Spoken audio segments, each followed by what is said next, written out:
तो प्रिय विद्यार्थी सभी को जय श्री राधे कृष्णा। जैसा कि आप जानते हैं मैं अपने चैनल दिव्यांशी क्लासेस 96-98 लगातार आपको हाई स्कूल गणित की वीडियो के माध्यम से प्रश्नों के अंतर्गत प्रश्नों की श्रृंखला लगातार अपडेट करा है, जिसमें प्रश्नावली हमने जो है 7.1 कवर कर ली है। आज प्रश्नावली हम 7.2 करेंगे और प्रश्न नंबर देखिए पहला इस 7.2 प्रश्नावली में गणित के अंतर्गत सरकारी किताब है ये एनसीईआरटी। पहला सवाल कुछ इस प्रकार है, उस बिंदु के निर्देशांक ज्ञात करने हैं जो बिंदुओं 1,7 तथा 4,-3 को मिलाने वाले रेखाखंड को 2 और 3 के अनुपात में विभाजित करता है। तो बोर्ड परीक्षा 2027 में ये क्वेश्चन आ चुका है।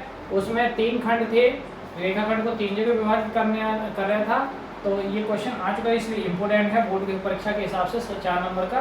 तो आइए इसको हल करते हैं। देखिए अब जो क्वेश्चन है ये रेखाखंड है और रेखाखंड में के जो सिरों के निर्देशांक है वो -1,7 और 4,-3 है। और ये जो है मान लीजिए ये बिंदु है R जो 2 और 3 को अनुपात में इस रेखाखंड को कर रहा है। तो हमें R के निर्देशांक ज्ञात करनी है। देखिए यदि बिंदु को हम कैलकुलेशन करें तो x1 की वैल्यू -1 है और x2 की जो वैल्यू है वो आपके 4 है। यहाँ से y1 की जो वैल्यू है आपकी 7 है और y2 की जो वैल्यू है आपकी वो -3 है। m1 की जो वैल्यू है वो 2 है और m2 की जो वैल्यू है वो 3 है, जो अनुपात है। अब सूत्र क्या होता है, अंतर विभाजन के निर्देशांक। अंतर विभाजन के निर्देशांक, अंतर विभाजन के जो निर्देशांक होते हैं वो सूत्र में आपको लगा के दिखा रहे हैं। m1 x2 m2 x1 over m1 plus m2 और ये r के निर्देशांक निकलेंगे कॉमा। और दूसरा बिंदु होता है m1 y2 m2 y1 over m1 plus m2। अब बस इसमें मान रखने हैं और बाकी आंसर आपका। तो r बराबर फिजिकल टू देखिए m1 की वैल्यू कितनी है 2 और x2 की वैल्यू कितनी है 4, m2 की वैल्यू 3 है और x1 की वैल्यू -1 है और नीचे हो जाएगा 2 + 3 कॉमा। m1 की वैल्यू 2, y2 की वैल्यू आपकी -3 और m2 की वैल्यू आपकी 3 है और y1 की वैल्यू 7 है, 2 + 3। अब देखिए r 4 दूनी 8 -3/5 कॉमा -6 + 21/5। अब देखिए 8 में से 3 घटे क्या बचेंगे 5/5 और यहाँ से 21 में से 6 घट के 15/5। अब हम 5 को 5 से जो भाग करेंगे 5 भाग 5 और 21/5। 5 को 5 से जो भाग करेंगे तो ये एक बार और 5 से सॉरी यहाँ 15 आएगा, 15 को भाग करेंगे तो यहाँ 3। तो जो बिंदु है निर्देशांक जो है जो इस रेखाखंड को विभाजित करने वाला जो निर्देशांक है जो 2 और 3 के अनुपात में विभाजित कर रहा है वो निर्देशांक कितना है 1,3 है। तो इसी प्रकार ये क्वेश्चन जो है वो कंप्लीट होता है हमारा, यही आपका फाइनल आंसर है। तो आइए बढ़ते हैं प्रश्न नंबर 2 की ओर।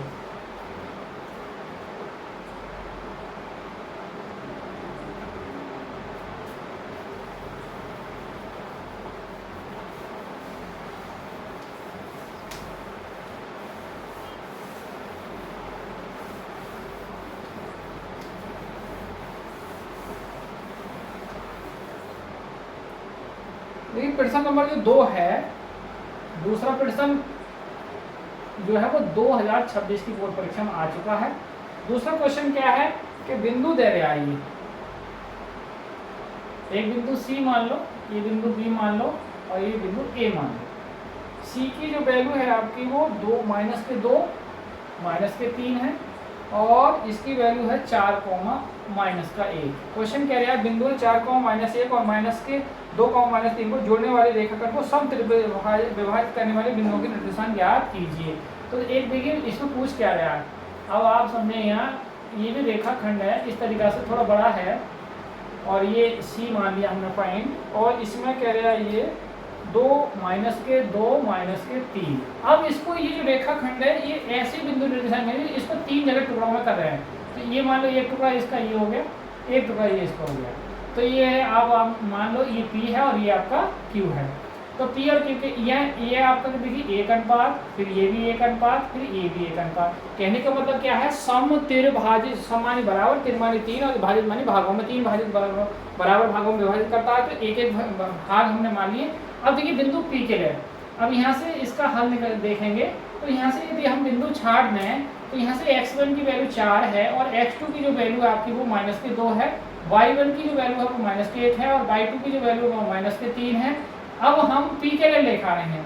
देखिए P के लिए क्या लिखाएंगे, बिंदु P के लिए यानी पी के लिए निकालें हम, तो m1 की जो वैल्यू है वो 1 हो जाएगी और m2 की जो वैल्यू है वो 2 हो जाएगी, क्योंकि पी से इधर को 2 भाग है और इधर को 1 भाग है। अब हम क्यू के निकालना चाहें, क्यू के लिए बिंदु के पे लेके आए करेंगे तो m1 की जो वैल्यू होगी वो 2, इधर को 2 हो जाएगी और m2 की वैल्यू जो होगी वो 1 होगी। तो अब हम निकालेंगे पहले बिंदु P के लिए। बिंदु P के लिए सूत्र वही लगेगा आपका, सूत्र आपका m1 x2 m2 x1 over m1 plus m2, ये बिंदु P निकाला। और दूसरा m1 y2 m2 y1 over m1 plus m2।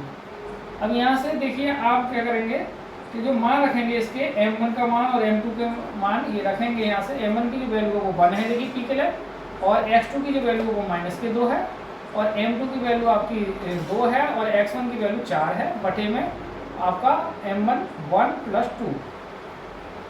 अब दूसरा बिंदु क्या है, m1 की वैल्यू 1 और y2 की वैल्यू आपकी -3 है, और m2 की वैल्यू 2 है और y1 की वैल्यू -1 है, और बटे में कितना आएंगे ये इसका 1 प्लस 2। अब देखिए कैलकुलेशन करेंगे यहाँ तो -2 हो गए और ये +8 हो गए और ये बटे में 3 हो गए। ये आपका -3 हो गए, ये -2 हो गए और बटे में 3 हो गए।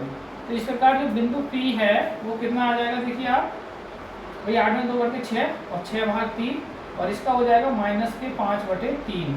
तो आप बिंदु P निकालेंगे तो देखो 6 से भाग करेंगे 2, -5 बटे 3, यानी हमें बिंदु यहाँ लिख दूँ, बिंदु P जो हो जाएगा हमारा 2, -5 बटे 3।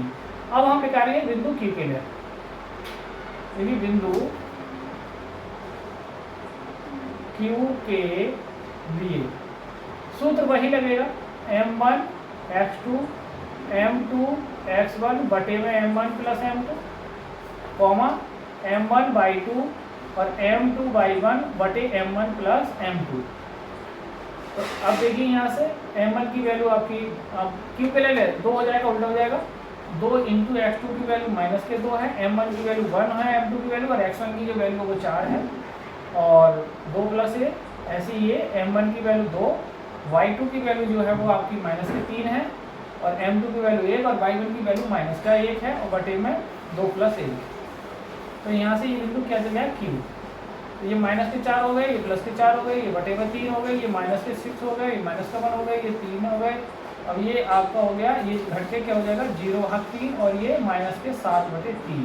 तो कुल मिलाकर जो आया वो 0, -7 बटे 3, ये बिंदु Q आ गया। तो इस प्रकार बिंदु P और आपने Q जो है वो दोनों ही बिंदु हम निकाल चुके हैं। बड़े सवाल था। आइए पढ़ते हैं प्रश्न नंबर 3 की ओर।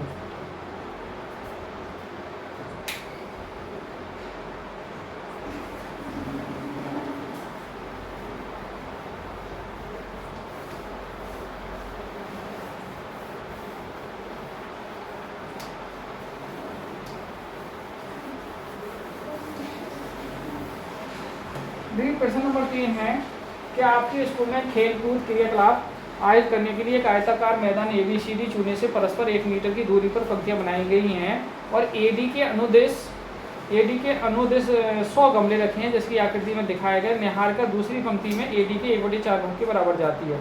तो AD में 100 गमले रखे हैं, निहारिका जो है वो 1/4 भाग के बराबर जाती है दूसरी पंक्ति में। तो देखिए यहाँ प्रश्न नंबर जो 3 है वो निहारिका के निर्देशांक निकालेंगे हम। निहारिका के निर्देशांक, ये मान लो निहारिका को निर्देशांक जो है देखिए दूसरी पंक्ति में जा रही है, तो ऐसे ही x का मान तो 2 हो गया, क्लियर है। अब दूसरी पंक्ति में गई, लेकिन वो गया है जो 1/4 गई कितने की AD की, और AD का मान कितना 100। ऐसे ही तो यहाँ से 1, 2, 4 से भाग करोगे तो कितना हो जाएगा 25। ये निहारिका के पॉइंट आ गए। अच्छा दूसरी जो लड़की है वो है आपकी प्रीत। तो प्रीत के निर्देशांक, भाई प्रीत नाम की जो लड़की है वो जाती है आपकी B मान लो इसका, वो 8वीं पंक्ति में जा रही है।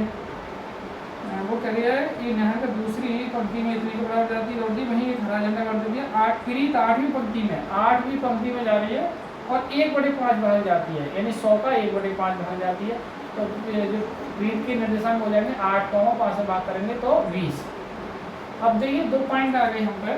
तो वो कह रहा है दौड़ती वहाँ एक लाल झंडा काट देती है, दोनों झंडों के बीच की दूरी ज्ञात कीजिए। तो हमें क्या करनी है, निहारिका और प्रीत के बीच की दूरी हमें बिंदुओं से निकालनी है। तो आप लिखाओगे निहारिका और इसका हल देखेंगे अब प्रीत के बीच की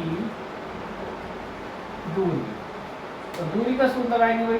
दूरी का सूत्र क्या होता है, d बराबर x2 माइनस x1 का whole square y2 minus y1 का होल स्क्वायर।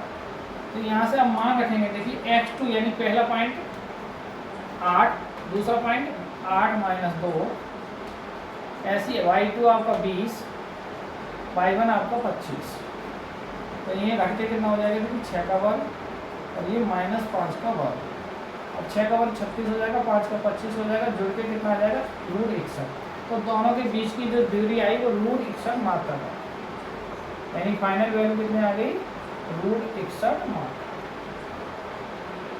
ठीक है, तो ये क्वेश्चन मेरा कंप्लीट हो चुका है। अब इसमें एक क्वेश्चन, एक रश्मि एक नीला झंडा इन दोनों झंडों को मिलाने वाली रेखा पर ठीक बीच में यानी आधे में बीच में गाड़ना हो तो उसे झंडा कहाँ गाड़ना होगा। तो देखिए रश्मि के निर्देशांक और पूछा है इसमें, रश्मि के निर्देशांक एक पॉइंट और पूछा है इसमें, रश्मि के निर्देशांक कैसे निकालेंगे भाई। मध्य बिंदु का होता है x1 x2 बटे 2, सूत्र लिखवा चुके हैं, और y1 y2 बटे 2। x1 की वैल्यू 2 है, 2 + 8 भाग 2, और ये हो जाएगी 25 + 20, 25 + 20 भाग 2। तो ये तो 10 बटे 2 हो जाएंगे, और ये आपके जो हो जाएंगे वो 45 बटे 2 हो जाएंगे। तो ये 5 हो जाएगा, ये 45 बटे 2 हो जाएगा। तो ये रश्मि के निर्देशांक आ। ठीक है, तो इस प्रकार प्रश्न नंबर जो 3 है वो हमारा क्या हो जाता है, कंप्लीट हो जाता है। आप इसे नोट कर सकते हैं। तो और नेक्स्ट वीडियो में हम अगले प्रश्न 4 से कवर करेंगे। तो आज की वीडियो को यहीं विराम करते हैं भाई, और कल की प्रयास करते हैं। ये कल प्रश्नावली क्या, ये हमारा चैप्टर ही लगभग 7 निर्देशांक ज्यामिति जो है वो समाप्त हो जाएगा। तो आज की वीडियो को यहीं विराम करते हैं। सभी को जय श्री राधे कृष्णा, जय हिंद, जय भारत। हमारे यहाँ चैनल दिव्यांशी क्लासेस पर आप लगातार बने रहिए, अपडेट कर दिए, जिससे और भी बच्चों को बना हो और फ़ायदा हो। ठीक है, ओके।